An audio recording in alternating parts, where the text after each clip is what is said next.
2024 साली स्वतः अजितदादा युतीचा भाग होते, त्यावेळेला भाजप सोबत होते, शिंदेची सेना सोबत होती, तरी सुद्धा दादांनी कोणालाही इथं प्रचाराला यावं असं सांगितलेलं नव्हतं. आजपर्यंतचं जे लीड असेल विधानसभा मतदारसंघामध्ये निवडून येण्याचं ते सुद्धा मोडलेलं असेल. काही झालं तरी सीट ही पवारांच्याच घरातली येणार हे फिक्स होतं. मंडळी, बारामतीमध्ये फक्त पवारांचीच मक्तेदारी आहे का, अशा पद्धतीची चर्चा कुठंतरी सुरू झालेली दिसतेय.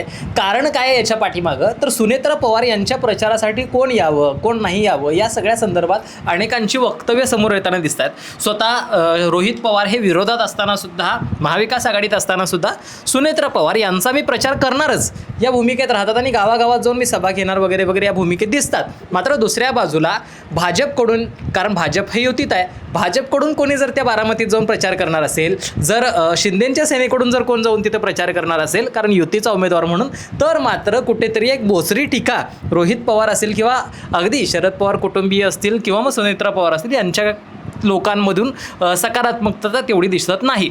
या सगळ्या संदर्भात बोलताना रोहित पवार एक फार सुंदर पद्धतीनं असं म्हणाले की 2024 साली स्वतः अजितदादा युतीचा भाग होते आणि युतीचा भाग जरी ते असले तरी सुद्धा त्यावेळेला भाजप सोबत होती, शिंदेची सेना सोबत होती, तरी सुद्धा दादांनी कोणालाही इथं प्रचाराला यावं असं सांगितलेलं नव्हतं. त्यांनी स्वतःचा प्रचार स्वतःच्या बळावरती केलेला होता. कारण बारामतीकर सुशिक्षित आहेत, त्यांना कळतं कोणाला मतदान करायचं असं, आणि म्हणून बाकीच्या कुठल्या पक्षांनी इथं फक्त प्रचाराचा हेतू असेल तर ठीक आहे, मात्र बाकीच्या कुठल्या उद्देशाने येत असतील तर काही होणार नाही आहे वगैरे वगैरे वगैरे अशा टाईपचं ते बोलत होते. थोडक्यात सांगायचं काय आहे, बारामती मतदारसंघ मग तो लोकसभेचा असू दे किंवा विधानसभेचा असू दे, गेली अनेक वर्ष म्हणजे 1991 पासून अजितदादा सातत्यानं तिथून निवडून येत आहेत. पहिला लोकसभेवरती गेले, नंतर विधानसभेवरती सातत्यानं आत्तापर्यंत ते निवडून येत होते. आणि आता सुनेत्रा पवार येतील का, तर ते 100% येतील, यात काय तिळं मात्र शंका नाही. म्हणजे आम्ही जेवढा अभ्यास केला तर त्या आजपर्यंतचं जे लीड असेल देशातलं म्हणतोय मी, विधानसभा मतदारसंघामध्ये निवडून येण्याचं, कदाचित ते सुद्धा मोडलेलं असेल आणि साधारणपणे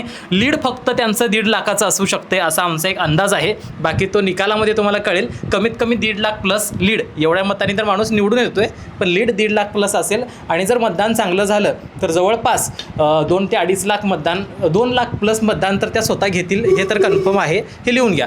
मात्र विषय राहतोय का, बारामतीमध्ये पवारांना कोणीच नको आहे. कोणीच नको याचा अर्थ काय, कुठलाच पक्ष यावा अशी त्यांची इच्छा नाही. जर बघितलं असेल काँग्रेसनं ज्यावेळेला उमेदवार दिला त्यावेळेला सुद्धा अगदी युतीकडून तर प्रयत्न झालेच तिथं कोणी लढवू नये. मात्र स्वतः शरद पवार गटाने पण सांगितलं की इथं कोणी उमेदवार देऊ नका, ती शरद पवार गटाची जागा होती. आणि त्याचबरोबर तिथं अजितदादा गेल्यामुळे सुनेत्रा पवार यांना सहानुभूती पण होते आणि त्याच निवडून याव्यात अशी भूमिका शरद पवार गटाने व्यक्त केली. परंतु जर बघितलं तर आजपर्यंत म्हणजे स्वतः दोन्ही पक्ष फुटले, म्हणजे राष्ट्रवादी शरद पवार पक्ष वेगळा झाला, अजित पवार पक्ष वेगळा झाला, तरीसुद्धा तिथं मतदारसंघ देत असताना आपण बघितलं असेल की लोकसभेला सुप्रिया सुळेंच्या विरोधात जर बघितलं असेल तर सुनेत्रा पवारांना उभं करण्यात आलेलं होतं. म्हणजे काही झालं तरी सीट ही पवारांच्याच घरातली येणार हे फिक्स होतं. विधानसभेला सुद्धा तसंच झालं.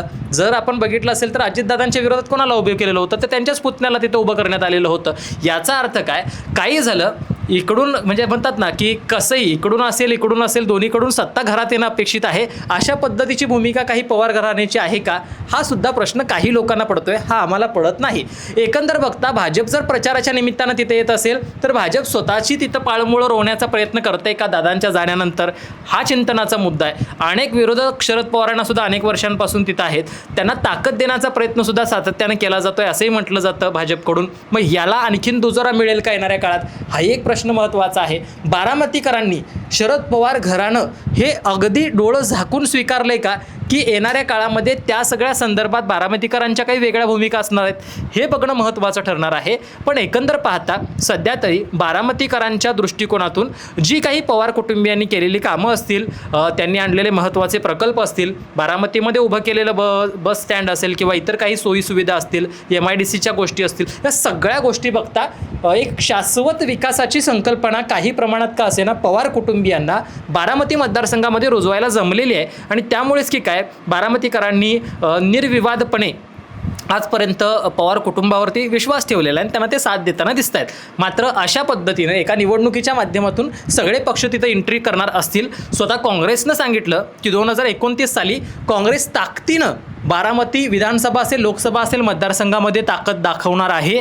मग युतीत असेल, आघाडीत असेल, असे जर विरोधक निर्माण होणार असतील पवार कुटुंबियांसाठी, तर कदाचित पवार कुटुंबियांच्या राजकारणासाठी हा मोठा चॅलेंज असेल. खरंच पवार कुटुंबियांना हे चॅलेंज ठरू शकेल का की पवार कुटुंब हे असंच निघून जाईल? बारामतीकर आजपर्यंत जसा विश्वास पवार कुटुंबावरती दाखवत आहेत ते येणाऱ्या काळातही दाखवतील. काय वाटतं कमेंट करून कळवायला विसरू नका. आणि एकंदर बारामतीच्या निवडणुकीमध्ये सुनेत्रा पवारांचं लीड किती असेल कमेंटमध्ये टाकायला विसरू नका. बघत रहा शब्दवेडे. धन्यवाद.